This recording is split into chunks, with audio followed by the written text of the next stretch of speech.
बात है, उन्हीं लोगों को ज्यादा अधिकार दिया और वही लोग बाबा साहब अम्बेडकर को नहीं बना रहे। बहुत सारे नेता होते हैं मंच पे तो आ जाते हैं बाबा साहब अम्बेडकर की बात करने, लेकिन बाबा साहब अम्बेडकर को मानते नहीं है। ये शुक्र समझो इस बाबा साहब डॉक्टर भीमराव अम्बेडकर का। मेरी माताओं बहनों, अगर ये वोट का अधिकार बाबा साहब अम्बेडकर आप लोगों को ना देते तो आप लोगों की जिंदगी जानवरों से भी बदतर होती।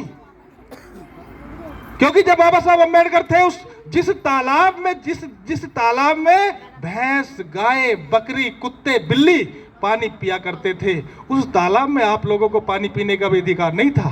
दलित समाज का लोग उस तालाब से पानी नहीं पी सकते थे। बाबा साहब अम्बेडकर ने महार तालाब के लिए महार तालाब के लिए संघर्ष किया। आप लोगों को आपने देखा होगा, बाबा साहब अम्बेडकर ने कहा कि जिस तालाब में कुत्ते बकरी पानी पी सकते हैं, जिस तालाब में भैंस पानी पी सकती है, क्या दलित समाज के लोग उस तालाब में पानी नहीं पी सकते? बाबा साहब अम्बेडकर ने महार तालाब के लिए संघर्ष किया और पानी पिलाने का अधिकार, हर तरह से अधिकार देने का काम किया। बहुत सारी बात, लंबी बात हो जाएंगी, मैं अपनी बात शॉर्ट में खत्म कर रहा हूं। है मेरी माताओं बहनों, मेरे दोस्तों, मेरे भाइयों, इस बाबा साहब अम्बेडकर ने, अभी मेरे बड़े भाई बता रहे थे, कई के बच्चे कुर्बान करने का काम किया है। वास्तव में बाबा साहब अम्बेडकर ने कई के बच्चे कुर्बान करने का काम किया। 4-4 बच्चे कुर्बान कर दिए केवल हमें और आपको आज़ादी दिलाने के लिए, केवल हमें और आपको आगे बढ़ाने के लिए। इस शरीर पे मैं बता रहा हूँ कि आपको तो कपड़े पहनने तक का अधिकार नहीं था। इस शरीर पे अगर कपड़े भी पहने बैठे हैं तो ये भी बाबा साहब अम्बेडकर की देन है। इसलिए कुछ लोग जो बाबा साहब अम्बेडकर को नहीं मानते हैं, मेरी माताओं बहनों, मैं आपको बताना चाह रहा हूँ, बहुत सारे लोग, मैं कहना नहीं चाह रहा मंच से, क्योंकि बाबा साहब अम्बेडकर को मानना स्टार्ट कर दो। बाबा साहब अम्बेडकर ने भी, हमारे प्रधान जी बता रहे थे, क्या किसी ने नारा दिया आज तक कि शिक्षित बनो, संगठित करो, संघर्ष करो और संगठित रहो? किसी नेता ने आज तक नारा दिया? बाबा साहब अम्बेडकर ने इसलिए दिया क्योंकि आप शिक्षित नहीं थे। बाबा साहब अम्बेडकर ने इसलिए नारा दिया क्योंकि आपने संघर्ष नहीं किया। बाबा साहब अम्बेडकर ने इसलिए नारा दिया कि आप संगठित, जब शिक्षित नहीं तो संगठित कैसे होगे? ये तो शुक्र समझो, अभी परवेज भाई कह रहे हैं, ये शुक्र समझो बहन कुमारी मायावती जी कि हजारों साल में एक नेता ऐसी पैदा होगी जो आप लोगों को एक प्लेटफार्म पर लेकर संगठन बनाने का काम कर दिया। वरना 40 साल पहले की जिंदगी में झांको, जब बहुजन समाज पार्टी नहीं थी, जब बहन कुमारी मायावती जी हमारे नेता नहीं थी, जब क्या स्थिति थी। अभी मैं देख के आ रहा हूं, मैं हर गांव में गया हूं, हर जगह जा रहा हूं, जुनून के साथ लोग बाबा साहब अम्बेडकर की जयंती बना रहे हैं। जुनून के साथ, इतना जुनून है बाबा साहब अम्बेडकर की जयंती बनाने के लिए कि मैं बता रहा हूं, कुछ दिनों में जन सैलाब आओगा। ऐसा जन सैलाब आओगा जैसे SC/ST एक्ट हटाई इस मोदी सरकार ने। जब SC/ST एक्ट हटाई तो देश के गरीब लोग, मजलूम लोग सड़कों पर आए 2 अप्रैल सन 1918 में। तो सड़कों पर आए तो इस देश के दलित लोगों ने पूरा देश जाम करने का काम किया था। मोदी सरकार को दिखाने का, आईना दिखाने का काम किया था कि आप हमारे अधिकार खत्म नहीं कर सकते। ये दलित समाज के लोग हैं। आप लोगों को एक प्लेटफार्म पर आना पड़ेगा, बंटना बंद होना पड़ेगा। बहुत सारे नेता हमारे बीच में आ गए इधर उधर की बात करने के लिए, हमें बांटने के लिए, लेकिन मैं बताना चाहता हूं कि बंटना नहीं है।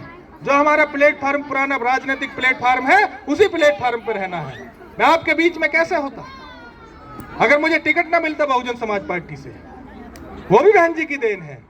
तो मेरे नौजवान साथियों, मैं अपनी बात शॉर्ट करते हुए एक छोटी सी बात आपके सामने बताना चाह रहा हूं, क्योंकि आज आप RO का पानी पीते हो, आज आप बहुत अच्छी कंपनियों का पानी पीते हो, अच्छे आपके बीच में जो है पानी पीने को दिक्कत नहीं है, ठंडा पानी पीते हो। बाबा साहब अम्बेडकर के जीवन में मैं छोटी सी, किस तरह से आप लोगों को भी ये पानी पीने का अधिकार भी दिया, मैं आपके बीच में छोटी सी बाबा साहब अम्बेडकर के जीवन की एक और घटना आपके बीच में बताना चाहता हूँ। पहले DM स्कूल में चेक करने आता था बच्चों को कि कौन से बच्चे कितने होशियार हैं। तो मजिस्ट्रेट चेकिंग आई स्कूल में। मजिस्ट्रेट चेकिंग आई तो बच्चों को खड़ा किया। DM ने एक बच्चे से कहा कि बेटा ये बताओ कि ऐसी कौन सी चीज़ है जिसे तुम देख तो सकते हो लेकिन छू नहीं सकते। ध्यान से सुनने की बात है, किस किस तरह से बाबा साहब अम्बेडकर ने संघर्ष किया। तो उस बच्चे ने कहा कि ऐसा सूरज है जिसे मैं देख तो सकता हूँ लेकिन छू नहीं सकता। फिर एक दूसरे बच्चे को DM साहब ने खड़ा करा कि तुम बताओ ऐसी कौन सी चीज़ है जिसे तुम देख तो सकते हो लेकिन छू नहीं सकते। उसने कहा कि ऐसा तारा है जिसे मैं देख तो सकता हूँ लेकिन छू नहीं सकता। ऐसी कई बच्चे खड़े किए, किसी ने कोई जवाब दिया, किसी ने कोई जवाब दिया। एक छोटा सा बच्चा पीछे कोने में बैठा हुआ था, उसके होंठ सूखे हुए थे। DM साहब ने कहा कि बेटा तुम खड़े हो, तुम बताओ कि ऐसी कौन सी चीज़ है जिसे तुम देख तो सकते हो लेकिन छू नहीं सकते।